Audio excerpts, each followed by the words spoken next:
טוב, בראשית דברנו, לפני שנתחיל את העניינים פרשת שבוע, אז קודם כל יש משהו מעניין שאנחנו רוצים לתת לציבור. משהו חשוב ביותר, ששווה הרבה, אבל אנחנו ניתן אותו בחינם בעזרת השם. בחינם. זה ריבת אתרוגים. כבר דיברנו על ריבת אתרוגים בהושענא רבה. יש פה ריבת אתרוגים שאנחנו זכינו לברך על זה, אני והילדים. וחמותי שתחיה, הרבנית אסתר לב טוב, בת לאה, שיהיה לה הצלחתה לרפואתה.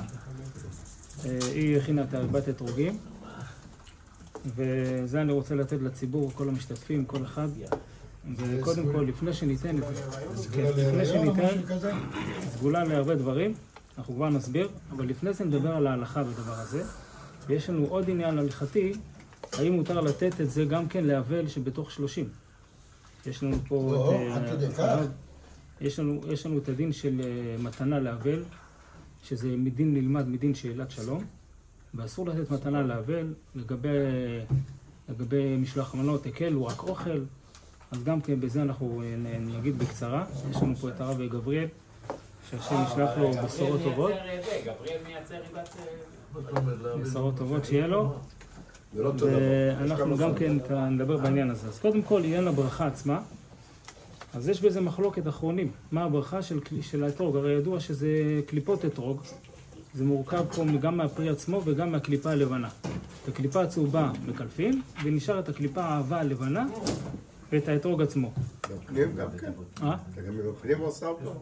עם הפרי ועם הקליפה הלבנה. העבה, הקליפה העבה.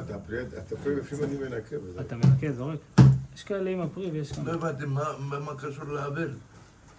כי אסור לתת לאבל מתנה בימי ה-30. אם לאביו ואמו זה כבר, זה עד 12 חודש. זה נלמד מדין שאלת שלום. נלמד מדין שאלת שלום, שזה משהו משמח, ואבל לא, אסור לו לקבל מתנות. אבל במקרה שלנו הוא מקרה שונה, וכבר אנחנו נגיע לזה. אז עכשיו נגמר חודשיים וחצי, אז מה? אז אנחנו כבר נגיע. לא בשנה. אז הוא בתוך השנה, אבל, כן, אבל אנחנו נדבר על זה, כבר אנחנו נגיד את זה. אז קודם כל עניין לברכה, אחרי זה נעבור לעניינים אחרים. אז יש לנו קודם כל עניין לברכה, זה שלנו מחלוקת. הבן איש חי אומר, מברכים על זה שהכל נהיה בדברו ככל קליפת פרי. כמו כל קליפת פרי שזה לא ראוי למאכל. מברכים על זה שהכל נהיה בדברו. גם אתרוג, קליפת פרי של אתרוג, מברכים על זה שהכל נהיה בדברו, גם אם עשה ממנו מרקחת וריבה. לדעת החסד לאלפים, הוא כותב שנכון שלא מברכים על זה שהכל נהיה בדברו, אבל בכל אופן זה יורד דרגה, כי זה הרי אחרי הכל זה לא הפרי עצמו, זה הקליפה שלו, קליפה הלבנה. אתה אומר שמורידים את הפרי? זה היינו אח. מה?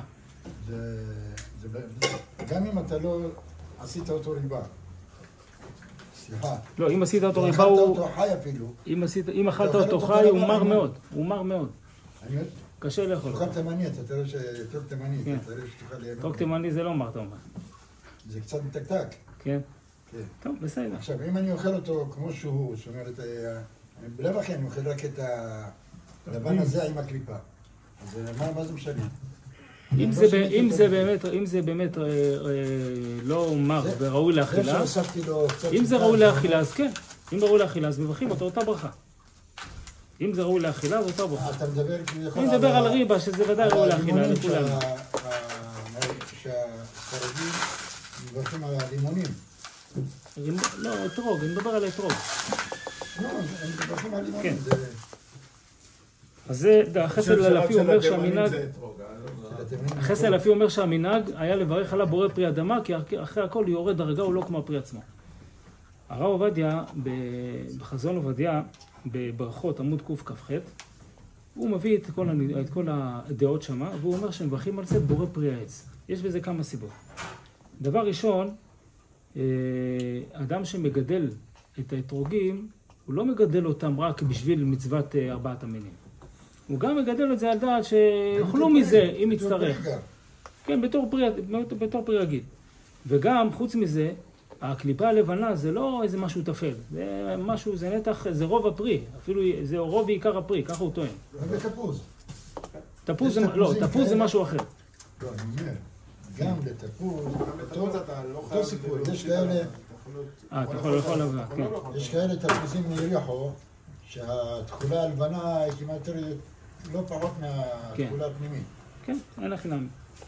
אז לכן הרב עובדיה אומר שזה הופך להיות גם כן עיקר הפרי, ומברכים על זה בורא פרי העץ. גם מהבטיח שמעתי. עכשיו... לא, זה עושים כבוש. עכשיו לגבי ברכת שהחיינו, בזה יש דיון גם כן בפוסקים, הם מברכים שהחיינו על אתרוגים. עכשיו אדם לוקח את זה, מברך על זה בורא פרי העץ לדעת הרב עובדיה, אם הוא צריך לברך על זה שהחיינו. אז יש אומרים... הוא בירך כבר בחול המועד. יפה מאוד. בסוכות. בסוכות, יפה מאוד. אז יש אומרים, אז קודם כל לפני זה, כן, אז לפני זה קודם כל יש אומרים שהפרי הזה, יש בכלל טוענים שהפרי הזה הוא משנה לשנה. הוא לא בא מעונה לעונה. ואין לקר בין חדש לישן. אמנם הוא נשאר על העץ וגדל וממשיך לגדול, אבל הוא תמיד נמצא. הניצנים שלו באים פעם בשנה. כן. אז ולכן אין לקר בין ישן לחדש, ולכן לא מברכים עליו שהחיינו, מלכתחילה. כן, ויש אומרים, יש חולקים על זה, הרב עובדיה גם כן מסכים עם החולקים, שהם אומרים שהמנהג לברך שהחיינו, ככה היה המנהג בירושלים, לברך שהחיינו, ומברכים על אתרוג שהחיינו. עכשיו, לגבי ברכת שהחיינו, יפה, נכון, אבל מכיוון שגם בירך על שהחיינו בסוכות, ויש דין של הגמרא, שהגמרא אומרת שמברכים על הראייה, לא על האכילה. אף על פי שהיום המנהג לברך על האכילה, לפני שאורחים מברכים שהחיינו, כן, אבל הברכת שהחיינו כוללת גם את הנטילה וגם את הראייה, כי האתרוג עומד לפניך. אתה לא מברך על האתרוג לבד. אתה מברך על כל הסט. נכון, אז יש מי שמדבר על זה לגבי העניין הזה של הברכה של המצווה. וזה הכתב סופר, הוא כותב שכיוון שהיום הרגילות היא לברך על לפני האכילה, שהחיינו לפני האכילה, אז מה שהוא מברך על ארבעת המינים, שהוא מברך על המצווה וגם שהחיינו, הוא כאילו מכוון לא לצאת ידי חובה באכילה. כיוון שהמנהג לברך על האכילה, אף על פי שמדינא דגמרא הוא יוצא ידי חובה שהוא מברך על הראייה, זה כאילו מכוון לא לצאת שהחיינו, ויהיה כן יכול לברך. אבל בכל אופן גם על זה חלקו עליו, ואמרו מכיוון שמעיקר הדין, מדינא דגמרא מברכים על הראייה, מדי מחלוקת לא יצאנו, ויש בו חשש לספק ברכה לבטלה, ולכן לא מברך על זה שהחיינו. סבל. כן, סבא לא מברך על זה שהחיינו, וגם כן מדרבנן, אין מצוות לא צריכות כוונה, בירכת שהחיינו, לא התכוונת לידי להוציא את זה ידי חובה לאכילה, מדרבנן מצוות לא צריכות כוונה. מי כן יכול לברך שהחיינו?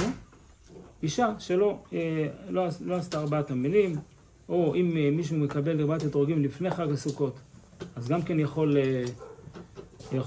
לברך שהחיינו, כי עדיין הוא לא ברך שהחיינו בחג. אז מצב כזה, אבל עכשיו בזמננו, עכשיו בזמן הזה, אם אנחנו נותנים את זה לאישה, והאישה לא ברכה שהחיינו, אז היא אומרת לברך שהחיינו, היא יכולה גם להוציא אותו ידי חובה, והגבר לא צריך לברך שהחיינו. אם הוא ברך שהחיינו לפני החג, הוא יכול לפתור את עצמו גם בראייה של האתרוג. נכון, כן, אבל בברכת שהחיינו שבחג אתה מברך על המצווה עצמה גם. הברכת שהחיינו אחד כוללת גם את המצווה וגם את האתרוג. אז אם בירכת לפני החג, אז אתה עדיין מברך שהחיינו על המצווה. כן, יפה מאוד. עכשיו לגבי סגולות האתרוג, כתוב בגמרא בכתובות, דף ס"א עמוד א'. אישה שרוצה שיהיה לה, שהבן שלה שיוולד יהיה לה ריח טוב, תאכל אתרוג. יש אומרים שזה כל פירות העץ הדר, פעם דיברנו על זה, על כל מיני דברים שאוכלים במהלך ההיריון, כמה השפעה יש לזה. עכשיו, לכל התינוקות יש ריח טוב, אבל כנראה, מסתבר, אבל כנראה שמי שאוכל את הריבה הזאת, אז אקסטרה ריח טוב נותן לו. אז זה לריח. זה הגמרא. לא, יהיה לו ריח טוב, לאתרוג. לא להיכנס לריח. זה בסדר, זה גמרא. חכה, אנחנו מתחילים עם הגמרא ואנחנו ניגע בכל העניין. רבי יצחק פלאג'י, בספר יפה ללב, כן? רבי יצחק פלאג'י בספר יפה ללב, הוא כותב שנהגו לעשות מרקחת, אתרוגים, לעשות מהאתרוגים מרקחת עם סוכר, ולאכלו בט"ו בשבט, וזה, נותנים את זה לאישה שהיא בהיריון, ואז היא יולדת בקלות, בבריאות ובקלות, ברווח ולא בצער. זה היפה ללב אומר. יש באחד השיעורים של הרב עובדיה בשנת תשנ"ו, הוא כתב שהריבת האתרוגים, כן, מי שאוכל את האתרוג הזה, זה סגולה לזרע של קיימא. כמו שהרב יואב אמר הרגע.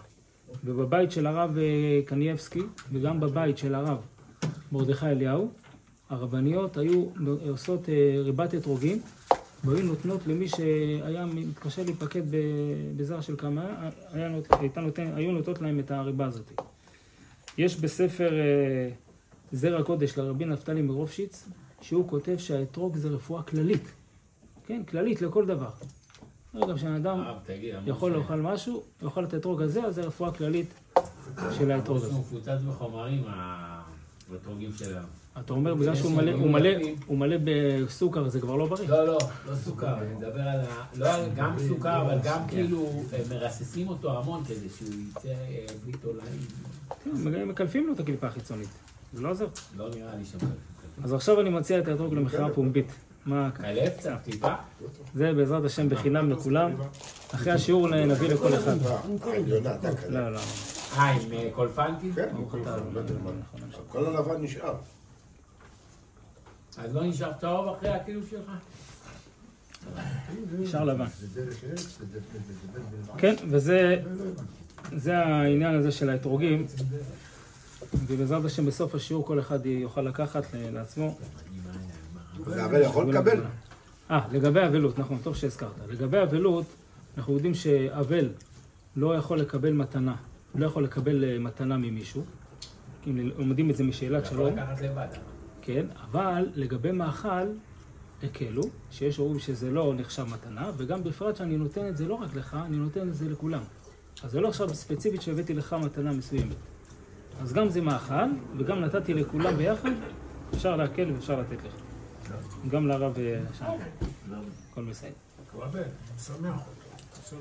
אבל להלכה מותר. להלכה מותר כמה שאני נותן לכולם.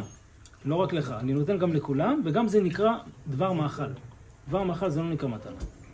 כמו שבמשלוח מנות, שנותנים לו, אבל מקבל משלוח מנות, אבל הוא מקבל אוכל, לא ממתקים ולא פרסים.